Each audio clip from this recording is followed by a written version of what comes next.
Salut à vous tous, ici Jeff Rose. Depuis mai 2022, Hockey Canada est pris dans des scandales sexuels. Et ça va de pire en pire et tout ça. C'est un peu comme un soap-opéra, des révélations en révélations. Bref, vous voyez un peu de qu'est-ce que je veux dire et tout ça. En effet, de nombreux commanditaires et de nombreuses branches au sein de Hockey Canada, pour ce qui est dans les provinces et dans les territoires, ne cessent de financer l'organisation qui est Hockey Canada. Et évidemment, non seulement c'est un but de ne plus financer l'organisation, mais évidemment, le but ultime est très simple. Soi-disant de faire tomber les têtes du conseil d'administration d'Hockey Canada. Et bien sûr, les têtes tombent, mais une à la fois. Et la dernière en liste qui est tombée, c'est celle de Andrea Skinner, soit la présidente intérimaire qui a démissionné samedi. La nouvelle est tombée samedi soir. Bref. Mais bon, évidemment, on a eu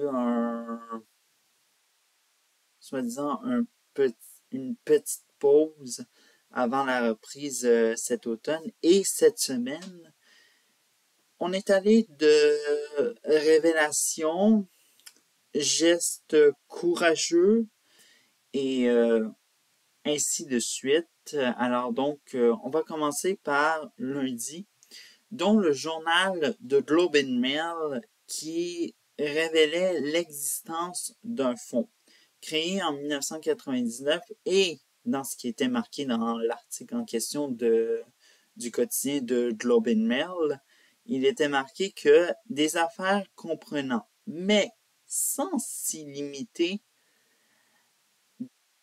d'abus sexuels. Ce qui veut dire que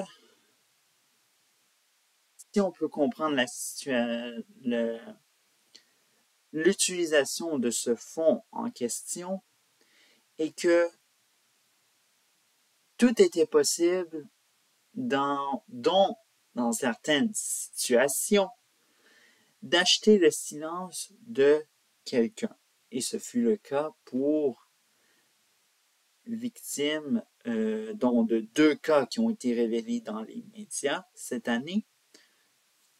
Et bien sûr, avant que Andrea Skinner rende sa démission samedi soir, eh bien, la présidente intérim s'est défendue en citant que c'était un moyen d'éviter, bien sûr, les procès. Mais bon, on sentait que ce n'était pas des règlements à l'amiable comme ce fut le cas comme dans des précédents cas et tout ça, où les victimes nous laissent un peu tranquilles. Mais là-dedans, c'est un cas qui est un peu unique en son genre et on peut s'entendre que ce n'est pas très drôle. Qu'est-ce qu'on entend? En tant que Canadien, mais aussi ce que tous les membres qui font partie de Hockey Canada entendent tout ça. Et c'est affreusement désolant, puisque les filiales des provinces et des territoires se sont prononcées pour si oui ou non on continue à verser des transferts d'argent à Hockey Canada, qui est un peu l'entreprise mère de toutes ces filiales en question. Et sachez-le ou non qu'il s'agit des frais d'inscription. Et évidemment, sachez-le ou non, c'est 3 $ par joueur. Alors donc, si on calcule tout, dans chaque branche, le nombre de joueurs qu'il y a, eh bien, on évalue ça en milliers de dollars canadiens qui sont versés à Hockey Canada et ça fait mal. Et ces filiales qui se sont prononcées et qui ont dit qu'on coupait et qu'on privait ces filiales, qu'on privait la filiale mère Hockey Canada, Hockey Québec, Ontario Hockey Federation, Hockey Nouveau-Brunswick, Hockey Terre-Neuve-Labrador et Hockey Nouvelle-Écosse. Alors donc, même si elles ne sont que 5 pour l'instant, la liste pourrait s'allonger parce qu'on apprend que Hockey Colombie-Britannique, Hockey Manitoba et Hockey Saskatchewan attendent le résultat d'un rapport d'Hockey Canada sur la situation et elle pourrait totalement s'ajouter en gelant les frais d'inscription et tout ça. Et bien sûr, non seulement ils perdent de l'argent de la part de leur filiale, soit leur branche régionale, mais évidemment des commanditaires. Et qui dit commanditaire dit argent, des grosses sommes d'argent. Et tout ça. On a quelques exemples qui sont très symboliques et très liés au hockey. On a, par exemple, Canadian Tire, qui est un des magasins en référence pour l'équipement de hockey. On a Tim Hortons, bon, Tim Hortons, le café, bien sûr, pour les gérants d'estrade et les gérantes d'estrade de hockey, bien sûr. Mais évidemment, il y a tout sauf beaucoup de déception au niveau, mais aussi une protection de l'image de l'entreprise. On a par exemple Banque Scotia, on a Nike, Skip the Dishes, Sobeys, TELUS et beaucoup d'autres, évidemment, qui pourront suivre le pas et tout ça. Malheureusement, ces commanditaires qui se retirent ont parfois se met un peu en danger en disant que ils vont faire exception. Excusez-moi, qu'ils vont faire exception à l'équipe féminine d'Hockey Canada.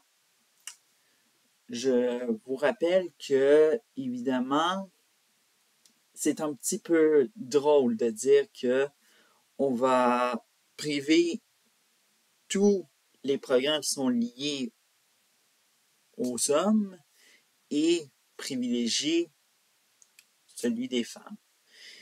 Évidemment, c'est un peu quelque chose de très dangereux, évidemment, parce que non seulement c'est du féminisme radical, il faut se comprendre, mais évidemment, c'est un risque, évidemment, de voir que ces commanditaires qui disent « Nous, on se retire des programmes masculins, mais on privilégie le programme féminin », pour dire que on verse un petit peu de somme d'argent à Hockey Canada. Et ce n'est pas ça les règles du jeu. Lorsque un commanditaire se retire de Hockey Canada, il se retire de tous les programmes. Et ça inclut le programme féminin, malheureusement. Et bien sûr, vous pouvez le constater, évidemment, ça a des impacts aussi pour des championnats mondiaux, dont le championnat mondial junior si on fait un petit retour sur le championnat mondial junior 2022 qui s'est déroulé à Edmonton, évidemment, bon, qui s'est déroulé, bon, une période un peu anormale de se déroule le championnat mondial en question. Il s'est déroulé en août de cette année et avec le scandale sexuel, les premiers cas qui ont été médiatisés, la ville d'Edmonton a dû retirer toute la publicité entourant l'événement et tout ça. Mais évidemment, les facteurs sont très nombreux. Et autre que le scandale chez Hockey Canada, on peut faire, par exemple, la programmation en été, qui est, comme je l'ai dit, est un peu... Ça se passe fin décembre, début janvier de l'autre année. Et évidemment, le coût élevé des billets. Et troisième point des autres facteurs était le retrait de la Russie. Bref. Et comme si un championnat mondial junior qui, au-dessus de lui, plane un certain scandale qui sent mauvais, eh bien, ce sera un autre championnat mondial junior, celui de 2023, qui va avoir au-dessus de lui, qui plane un scandale qui sent très mauvais. Puisque du 26 décembre 2022 au 5 janvier 2023 à Halifax et Moncton va se dérouler, bien sûr, le championnat mondial junior 2023 en question. Et bien sûr, il y a un personnage qui a pris du retard et qui ne s'est pas exprimé vraiment, c'est celui de la Fédération internationale de hockey sur glace, qui dit surveiller très attentivement la situation de Hockey Canada. Ah ben, j'ai un petit message pour la IIHF. Il fallait se prononcer bien avant et il fallait planifier un autre pays que le Canada. Parce que actuellement, ce n'est pas le cœur à la fête, littéralement. Et bref. Et l'organisation, malheureusement, c'est trop tard. Comme je l'ai dit, ceux qui vont accueillir le championnat, soit Halifax et Moncton, malheureusement, il n'y a pas de pays qui peut être substitut à cet événement. Bien sûr, l'organisation a dit qu'il n'y a pas de plan B et malheureusement, le plan A pourrait tomber à l'eau parce qu'on sent que non seulement, oui, chez le gouvernement fédéral à Ottawa, c'est quelque chose de très embarrassant, mais bien sûr, pour les gouvernements de la province du Nouveau-Brunswick et de la Nouvelle-Écosse, ça commence à être embarrassant aussi accueillir quelque chose dont, évidemment, les scandales pèsent très lourd et évidemment où le financement, on ignore comment ça va se produire, évidemment, dans un financement qui est très limité lorsque, en même temps, les commanditaires s'en vont, les filiales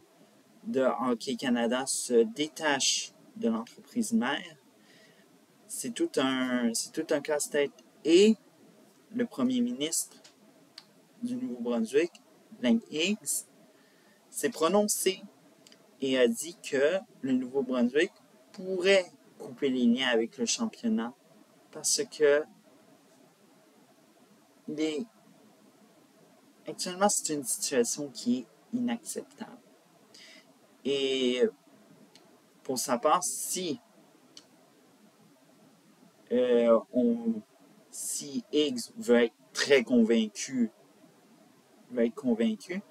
eh bien, il a demandé une faveur à Hockey Canada de faire une réaction adéquate d'ici la fin octobre. Et or, on sent que avec ce qui se passe actuellement, la présidente qui a démissionné et les autres qui sont un peu dans tout le conseil d'administration générale ont peut-être fui même.